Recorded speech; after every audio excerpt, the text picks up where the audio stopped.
During the summer between my freshman and sophomore year of college, I worked as a pizza delivery driver while living at home with my parents. The pizza restaurant was conveniently close, and I found myself navigating the local neighborhoods for deliveries. However, not long after I started, a peculiar incident left me feeling uneasy. It was a late night, and I was on my way for what seemed like the 10th delivery of the evening. I hopped into my trusty four-door sedan and set off to the given address. Although I was familiar with the area, this particular destination was unknown to me. The address didn't match any place I had visited before. After about 10 minutes of driving, confusion set in as I arrived at the supposed location. Instead of a building, I found myself at what looked like a park. The quiet road was flanked by grass and thick woods, with a couple of park benches and a path leading into the trees. There was also a small empty parking lot nearby. According to my map, I had reached my destination, but there was no structure in sight. Puzzled, I considered calling my boss. My car sat alone on the quiet road, and I took a few steps, surveying the surroundings. Suddenly, a whistling sound pierced the silence originating from the dark woods near the path. It sent shivers down my spine, and I hesitated. Assuming the source of the sound ordered the pizza, I cautiously approached the path. The prospect of entering the woods was out of the question. I set the pizza down on the grass near the path, retreated to my car, and rolled down the driver's window. I called out that the pizza had arrived, expecting someone to emerge. After a moment of silence, a voice from the woods demanded that I bring it to them, the tone unfriendly and tinged with anger. Unsure of what to do, I debated my response. Before I could decide, a figure emerged from the woods, a man, though I couldn't see him clearly.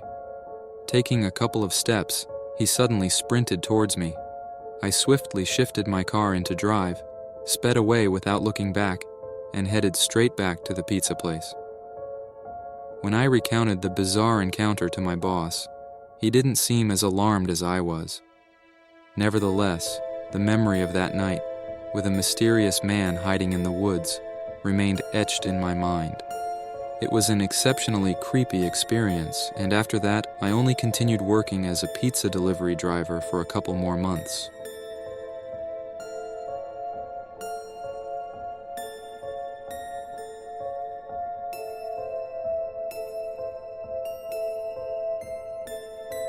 I recently quit my job as a pizza delivery driver due to a harrowing experience. I had been working for about 6 months, enjoying the relatively quiet deliveries and decent pay.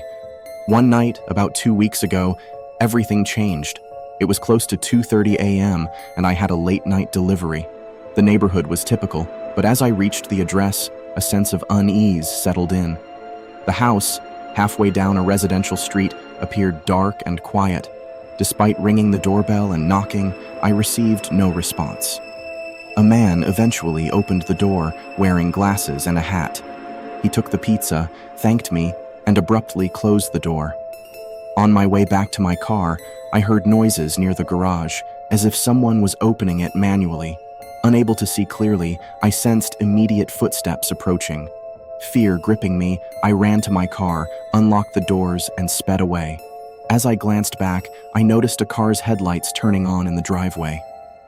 The car followed me for several turns, and despite my uncertainty, I decided to head back to the pizza place. Miraculously, the car did not pursue me into the parking lot.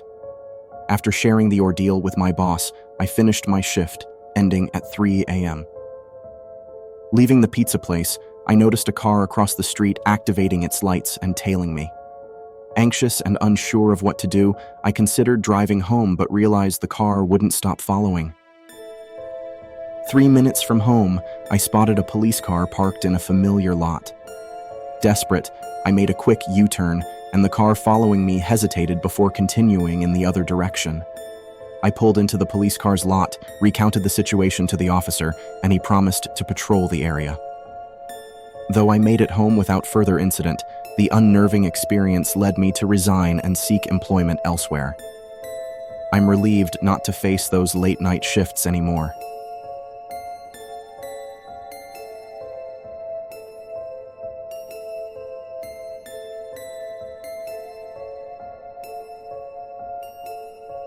It was a Friday night around 9 p.m., and after a long week at work, we decided to unwind with a movie night and ordered pizza from a local place.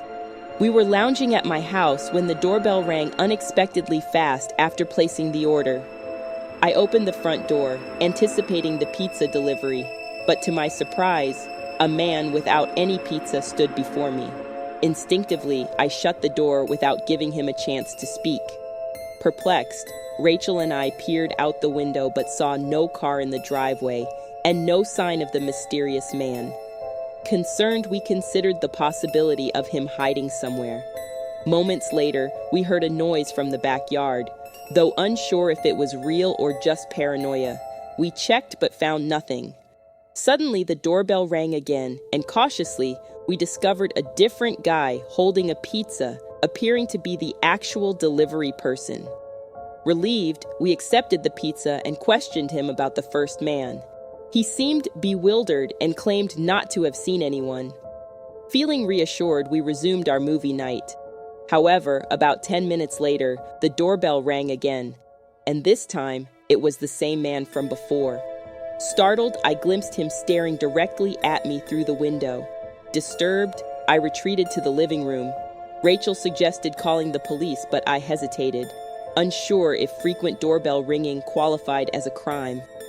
Although the man vanished when I checked again, our peace was short-lived.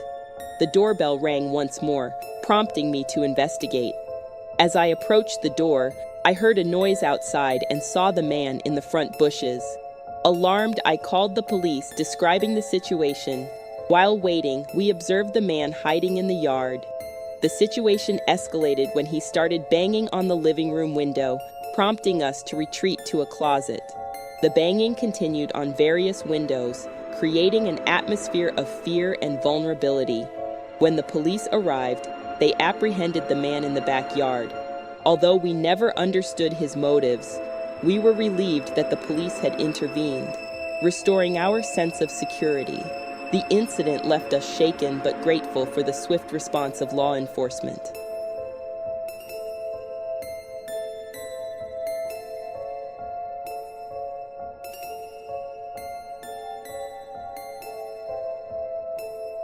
A few years back, I worked as a pizza delivery driver, and one night during a late shift, I encountered an unsettling situation. It was around 10 o'clock, and I had a delivery on the street where I lived. Excited at the prospect of delivering to a neighbor, I drove past my house and further down the street. Eventually, I reached the specified address, and to my confusion, it was an abandoned house. This raised red flags, as the house was well known to be vacant. Double-checking the address, I confirmed it was the correct location. Despite the oddity, I had a job to do, so I parked and approached the darkened house. Ringing the doorbell, I heard movement inside, and soon a man emerged from the side of the house.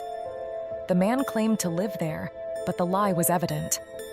Suspicious, I asked if he resided in the house, and he affirmed, mentioning friends in the backyard. Following him, I grew uneasy as we approached a wooded backyard devoid of any signs of life or light.